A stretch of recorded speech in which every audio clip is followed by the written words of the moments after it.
confidence. So that's my topic tonight. And if you had a chance to look at the thumbnail, you know that part of being confident is understanding that you are really well qualified, well positioned to do the things that you need to do at the workplace. Like, you wouldn't even be hired, you wouldn't even have been interviewed if you were not probably over prepared for what you're being asked to do. So I am really excited about tonight's topic, and mostly because it's a topic that I really struggled with.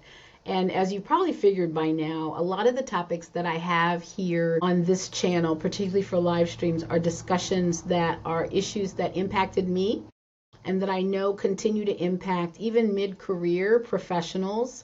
Whether you're in higher education or you've moved on from higher education, or you're in the corporate space or in the nonprofit space, as my grandmother would say, as long as you live and breathe, you are going to have some challenges when it comes to the workplace. And one of them is that people are critical of what you're doing. Sometimes they're critical of who you are, like you just really can't win.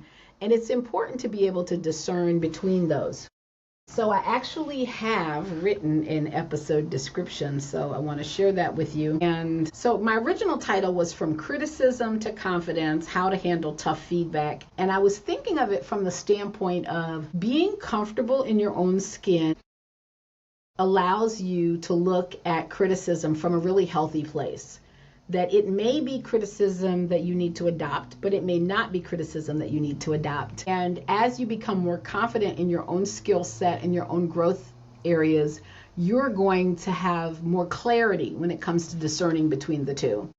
Additionally, you're going to have people, I hope, in your life and in your community, mentors that you trust, respect, that really believe in you, that are giving you feedback, really good, constructive, helpful feedback. And so when someone outside of your inner circle shows up to give you unsolicited feedback, it's important for you to be able to say to yourself, okay, this feedback is given with the right intent and it's consistent with the things that I'm already working on, that I'm already, learning to address when it comes to, growing in my skills and in my development in some area that I'm responsible for, or it's not. And what I think is really important is when someone gives you some feedback that it kind of sounds off, that you check into, like, what would be a polite, professional way to respond to that and not get in your head about it, and like put it aside for later, that you can then talk through it with people who really know you, love you, respect you, and want the best for your career. So receiving harsh criticism, in my opinion, in academia is sort of par for the course. Like, it is a system that is fraught with opportunities for people to give you what I would even say is unsolicited feedback. We're under the microscope and in the fishbowl quite often. And it can feel a bit overwhelming, and especially if you are a person of color. There's a lot of research evidence, the data that's been collected, that say that for faculty doing the same behaviors in the classroom, student evaluation of teaching often has a lower or a more negative, or it's perceived more negative when it's done by a Black or brown faculty member. And it can also be displayed or shared or expressed in a way that's more negative and more personal than is warranted for the same exact behaviors.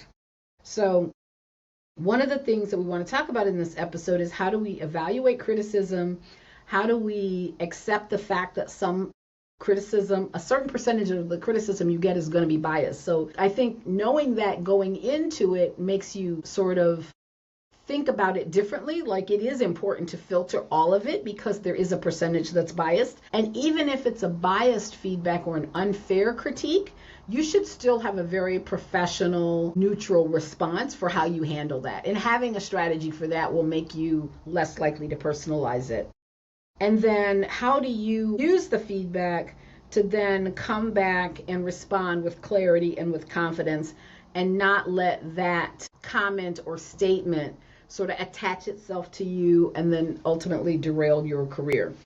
So tonight we want to talk about how we're going to distinguish between feedback. We're going to talk about implicit bias in critiques, whether it's teaching, research, or your leadership style in general. And also a 3-step strategy to respond to things that are unfair, especially from people who are on committees that are evaluating you that are going to affect your pay and promotion or eligibility for rehiring, as is in the case if you're pre-tenure. And then I want to close by talking about thinking about criticism as a tool to reframe, your growth journey and your career journey. So let's start with why criticism feels so personal. So my name is Dr. Crystal Harris, and I'm a social scientist that retired from teaching at a 4-year public institution in the state of Illinois last June. So I think this is month 8. Actually, this upcoming weekend will be month 8 of my retirement. My retirement is actually a career break. That's why this channel is called On Sabbatical. I believe the idea of being on sabbatical is an important strategy for having longevity in your career and thriving in your career. So I never took a sabbatical, and I never even applied for a sabbatical. The first 9 years I taught, I was a senior lecturer and was not eligible to be in that system. And additionally, I think living your life in such a way that it is not centered by your career, as important and as impactful and as passionate as we are about teaching or research or service or all three, it's important to also have your life centered around other important parts of values that you hold. And so that's as much as I want to say about that. But I created this channel because I felt like there needed to be a place to get career advice for Black and Brown academics, both men and women, because as I've coached people of color and as I have been coached as a faculty of color, a woman of color, I know that a lot of times it's hard to get the hard feedback that you need, and it's easy to get really negative feedback that is unhelpful and that can be, in fact, traumatizing and debilitating. So for today, we're going to talk about feedback. This channel, I would say, is designed for mid-career academics, although I think you would find it helpful in a number of different genres. The advice that I'm sharing here and the perspectives that I'm sharing here are informed by 10 years in corporate America prior to earning my doctoral degree in psychology. So if it resonates or hits home across multiple fronts, that's likely why.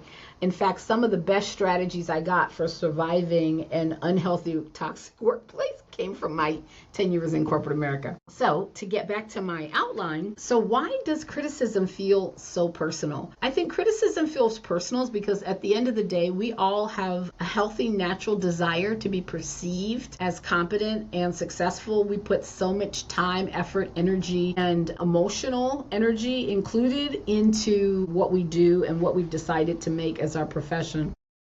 And because it's personal and because it feels so personal, it's easy for you to attach it to your identity and therefore it to shake your confidence. And the flip side, and the thing that I would really push you to think about, is when someone gives you a compliment, we're really socialized, particularly as women of color, to deflect the compliment and to not take the compliment. And we're far less likely to let the compliment breed our self-confidence, to build us up in our self-competency.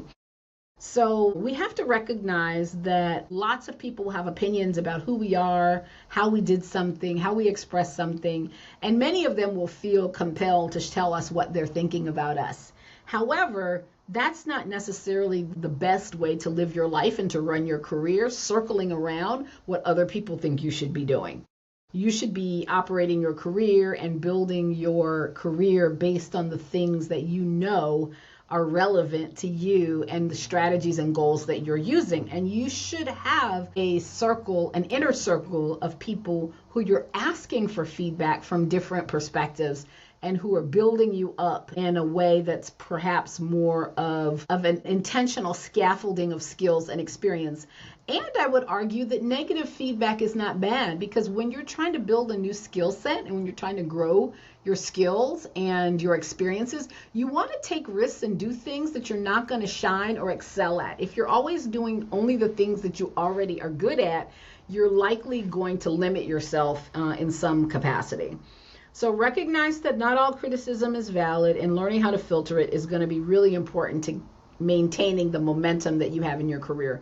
Or if you've already felt a little bit sabotaged and flat, you will want to maintain and regain momentum in your career. So when it comes to evaluating criticism, one idea that I had for a thumbnail was looking at, is it noise in the system? Is it garbage that we should sort of crumple up on a piece of paper and throw away? And is it something that's useful and that's constructive? So criticism is going to be the most useful when it's something that you can do something about, it's something within your control, when it's something specific, and when it has a unique context. An example would be, you may enjoy teaching smaller classes because you have the intimacy with the students, you can get to know the students, maybe you can push on them to work a little deeper in a way that feels satisfying and rewarding, and it matches your style on how you like to engage with students. However, there will undoubtedly be a time in your career where you will be forced to take on a course that maybe is not a place where you feel is your strength, added to the fact that you weren't planning to have to teach that course.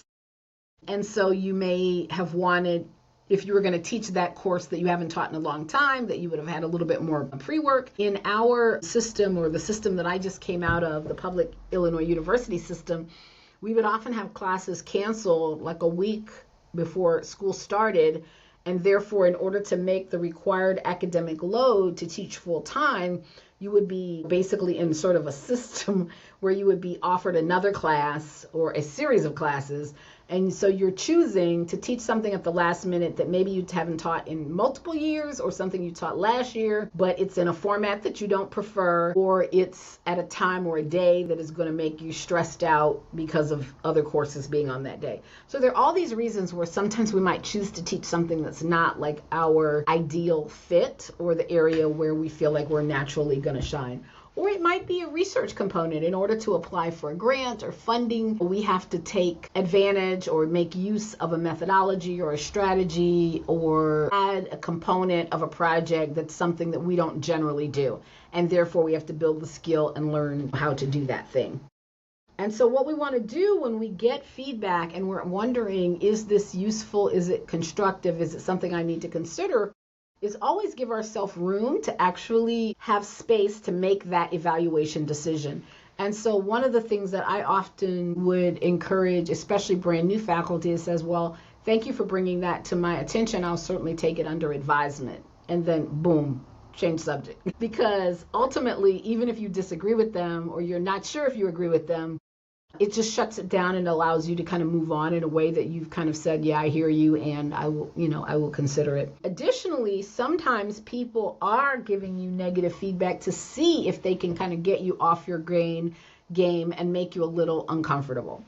So we want to recognize that feedback that is negative but is also consistent with other things we've heard is really important to take advisement. And even if the person is sharing it in the wrong way, with the wrong tone, for the wrong reason, it resonates with you because it's related to something that you know that you're working on. I think it's really important, to honor that as well. For example, when it comes to anonymous student evaluations, I'm just going to give you an example. And this is actually something that's happened to me, where it says she's disorganized and doesn't know what she's talking about. Instead of taking this personally, you can scan for patterns. And while if it's one student saying it, it's probably an unfair critique. And if it's another thing, if multiple students are saying it, then perhaps you may want to think about ways that you can structure the course where it's very clear what the expectations are and follow sort of a certain formula. And so one of the things that I did when I had this particular critique and I had to respond to it in my annual evaluations was I said, well, the student who made this comment, as you will see, I taught this course 3 times this semester.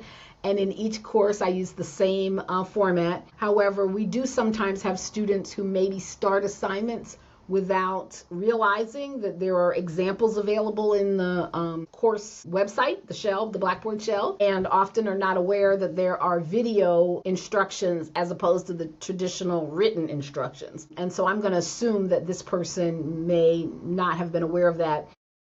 And so as we go to using more technology and more modes of communication, it's perhaps helpful for me to make sure that I'm documenting that in multiple places so people are aware.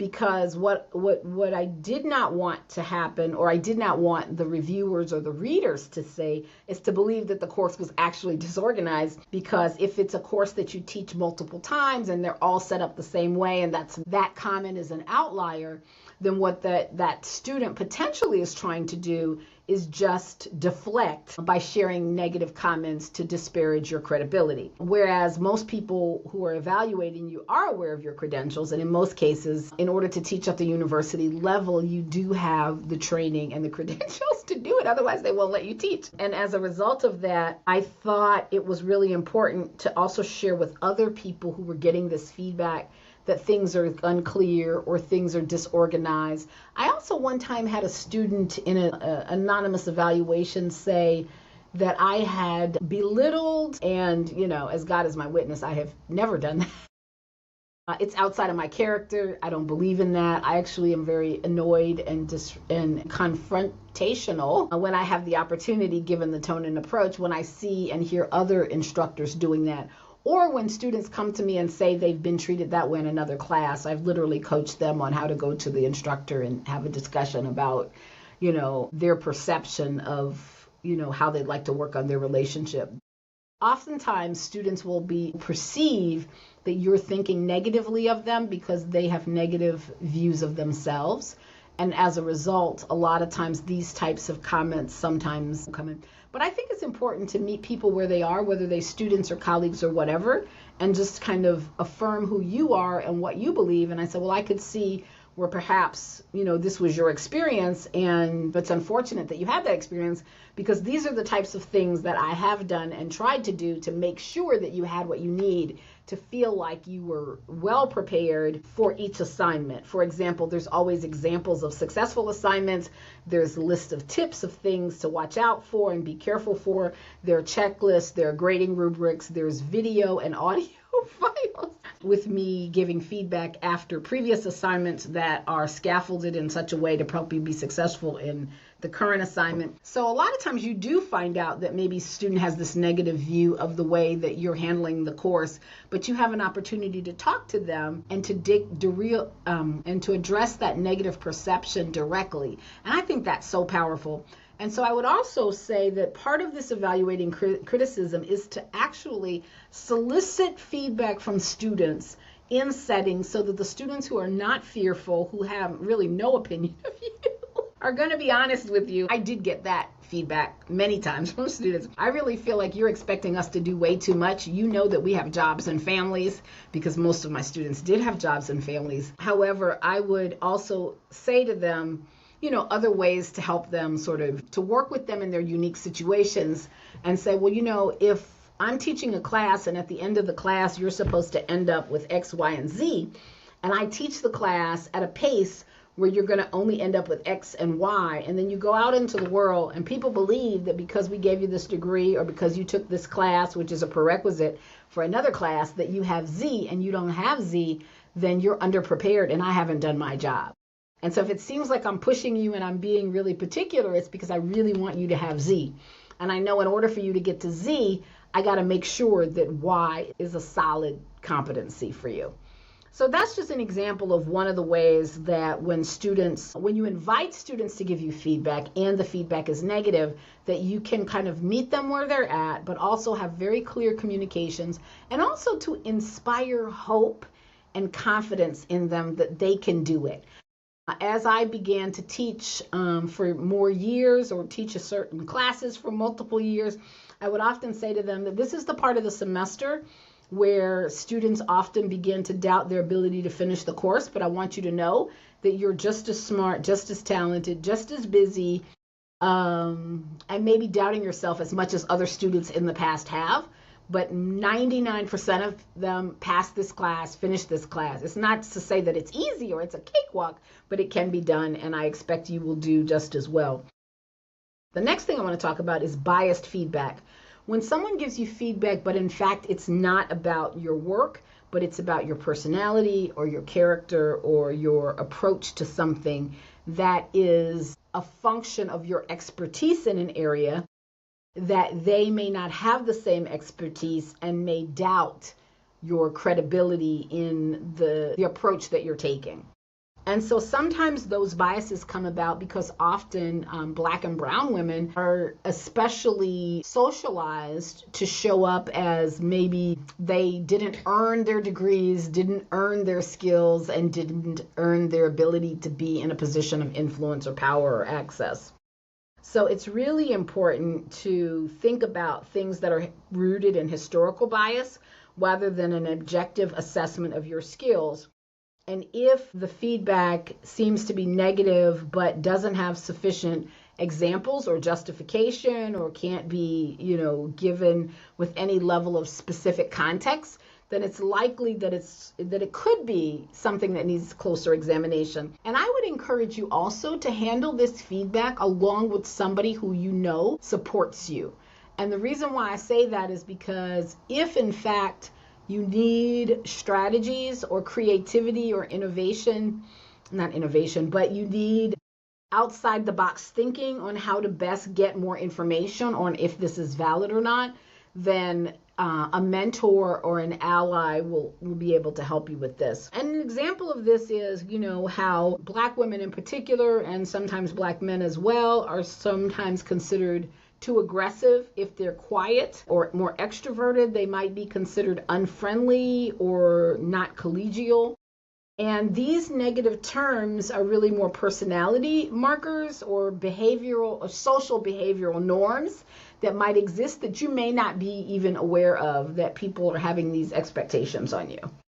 And so, for example, when you are maybe leading a meeting, facilitating a workshop in some way, someone might say, even a colleague who knows you or knows of you, well, I think this was really interesting opinion. I hate when people tell me I have an interesting opinion, particularly if I'm sharing or summarizing or analyzing research information. I feel like that phrasing is more likely to kind of throw doubt on your credibility. And so I think it's important to let people know that, I think it's fine to have opinions about my field as, an expert and a person who's been looking at this particular set of concepts for a number of years or however long you've been studying, whatever your area is. However, what I was doing in this instance was describing what are the main points or factors or considerations based on this methodology or this theory. And so what I think you do is you kind of say, well,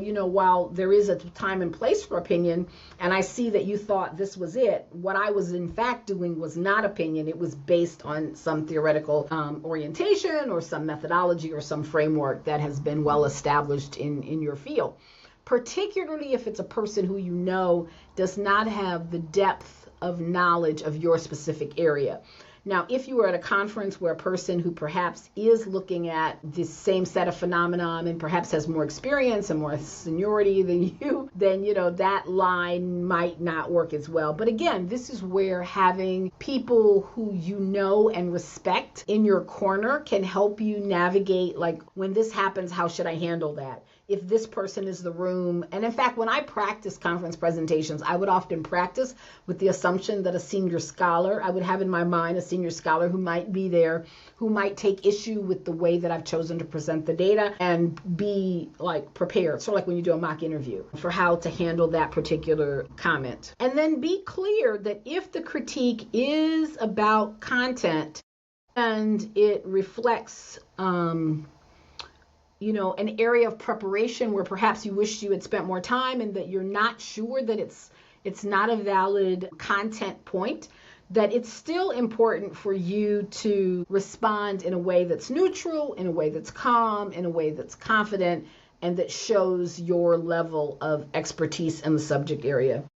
Particularly if your work is evidence-based and you're doing something that aligns with academic standards, you want to make sure that you are responding in a way that honors your background as well as their willingness to make a comment at your presentation. And I think that nicely segues into the fourth point, which has to do about the role of clarity and self-assurance.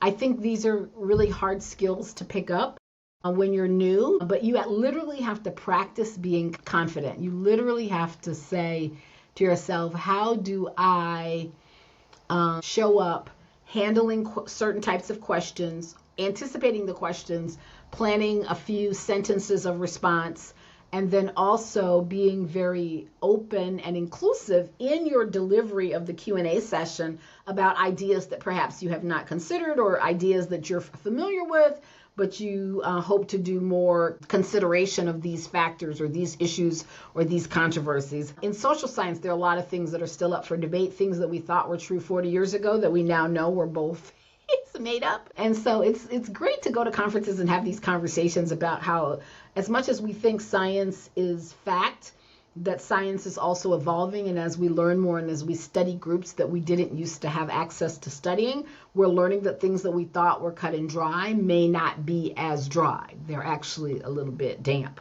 So we're constantly re-evaluating and looking at a critical eye at previous past practices. So always take the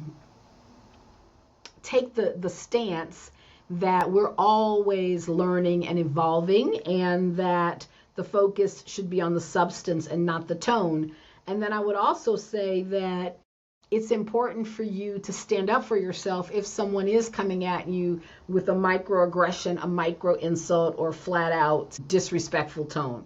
It's important for you to know that as a professional, that is your right to stand up for yourself and say, well, I really don't appreciate the tone that you took with that you want to argue a point that's beyond the scope of this presentation. I have done research in that. If you check this or that other source, actually that can be a little bit picky and you start throwing out citations, like you're showing off. Although I know people were really good at that. And I think there is a way that even that type of bragging can be done successfully. But you don't allow people to disrespect you in public, in a public audience, and not stick up for yourself. That's my opinion.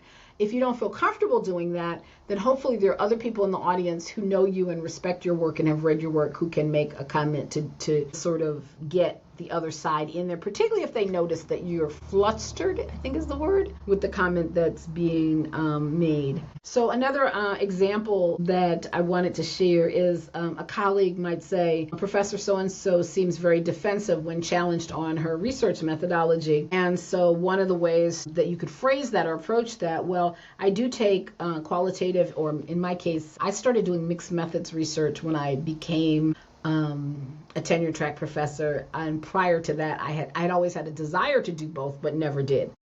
So my goal is to ensure a comprehensive methodological approach, which sometimes means that I have to advocate for doing both quantitative and qualitative research, whereas someone might not believe or respect either quantitative or qualitative, so they want to say something bad about the other one. Another reframe could be, I'm committed to scholarly debate and I'm continuously refining my work based on these critiques, and just, again, move on. Don't give them the floor to add anything. And then the final point is that we want to be able to close all conversations with our critics with opportunities for growth and not stress. So we don't want to internalize it, we want to externalize it. Not all criticism is worthy of our energy, and learning to filter the feedback in the moment is a key strategy for self-preservation, because there are people who are there to hear themselves talk and to hear themselves think out loud and to hear themselves sound smart. I wish that wasn't true, but that's definitely part of the culture of academia. Constructive feedback, that was actually an important thing that happened that I learned how to manage in my corporate career. You would be in meetings, you would say something, and then 3 people would say something, and then the 4th person would say what you said in the exact same way, sometimes verbatim, and then the whole room would be impressed with that point of view. And once you have a little bit of influence and power, someone in the room will say, well, so-and-so just said that like 10 minutes ago. And then you don't have to kind of throw mud in their face. But constructive feedback is an important tool for refining our skills and strengthening our voice as scholars. It's also important for us to keep a growth file where we look at things that we're being praised for. Those critiques that you decided to work on are going to be things that you will over time have as strengths if you keep working on them. And the growth file can be an important way of reflecting back on the journey that you've taken to get where you are.